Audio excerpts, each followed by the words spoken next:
কলকাতার জ্ঞান মঞ্চে অনুষ্ঠিত হল সৃজনোৎসব 2024-এর তৃতীয় অধিবেশন। দর্পণী নৃত্য শিক্ষণ প্রতিষ্ঠান আয়োজিত এই বিশেষ অনুষ্ঠান ছিল সত্যি মনোমুগ্ধকর। এই অনুষ্ঠানের মূল বিষয়বস্তু ছিল ত্রয়ী বা তিনটি শাস্ত্রীয় নৃত্যের ঐতিহ্যকে উদযাপন করা: ওড়িশি, কথক এবং ভরতনাট্যম। প্রকৃতপক্ষে ভারতীয় সংস্কৃতির বৈচিত্র্য এবং গভীরতাকে তুলে ধরা হয়েছে এই অনুষ্ঠানে। দর্পণীর পরিবেশনায় এই অনুষ্ঠানে তিনটি অসাধারণ পরিবেশনা ছিল। প্রথম, শ্রীতা কমলা। এটি কবি জয়দেবের গীত গোবিন্দের প্রথম শ্লোক।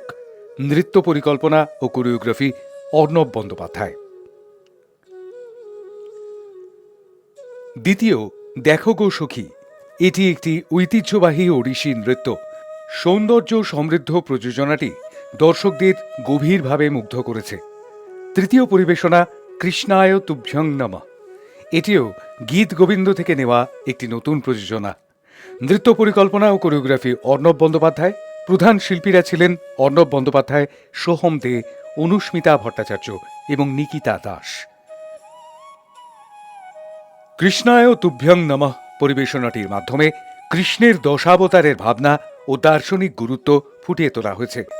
এতে কৃষ্ণের জীবন ও দর্শনের বিভিন্ন দিক উঠে এসেছে, যেমন ধর্ম, ভক্তি এবং কর্ম। শ্রীমদ্ ভাগবত গীতার শিক্ষা এবং গোপীদের সঙ্গে কৃষ্ণের লীলার ভাবধারা এখানে প্রদর্শিত হয়েছে। সৃজনোৎসব 2024-এর এই তৃতীয় সংস্করণের অন্যান্য অনুষ্ঠানের মধ্যে ছিল শুভজিৎ দত্ত, সায়ন সরকার এবং করুণ কেতন ভক্তর পরিবেশনায় ভরতনাট্যম, পরে ওড়িশি, সায়মিতা দাশগুপ্ত, রাজনীতা মেহরা এবং সংযুক্তা রায় ঘোষালের পরিবেশনায়, এবং সবশেষে কথক শৈলীতে সমাপ্তি পরিবেশনা করেছিলেন সৌরভ রায়, সুব্রত পণ্ডিত এবং সৌভিক চক্রবর্তী।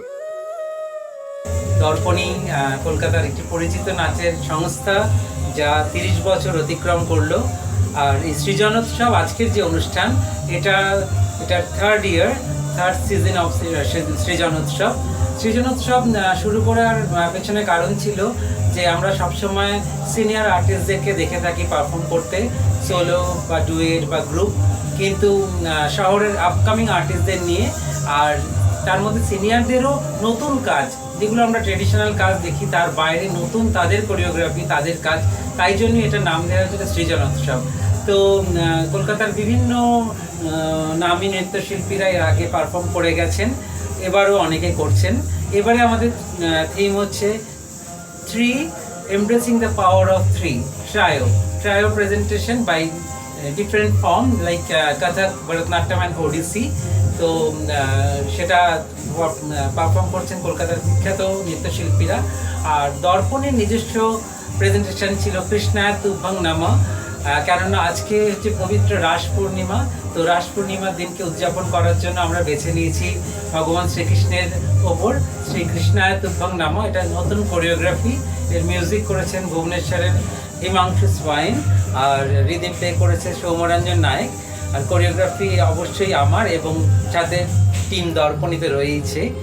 কলকাতার জ্ঞান মঞ্চে অনুষ্ঠিত এই সৃজনোৎসব 2024 ভারতীয় শাস্ত্রীয় নৃত্যের ঐতিহ্য এবং সৃজনশীলতাকে এক অনন্য মাত্রায় নিয়ে গিয়েছে। দর্পণী এবং অন্যান্য শিল্পীদের নিবেদন সত্যি প্রশংসার যোগ্য। Hi news network.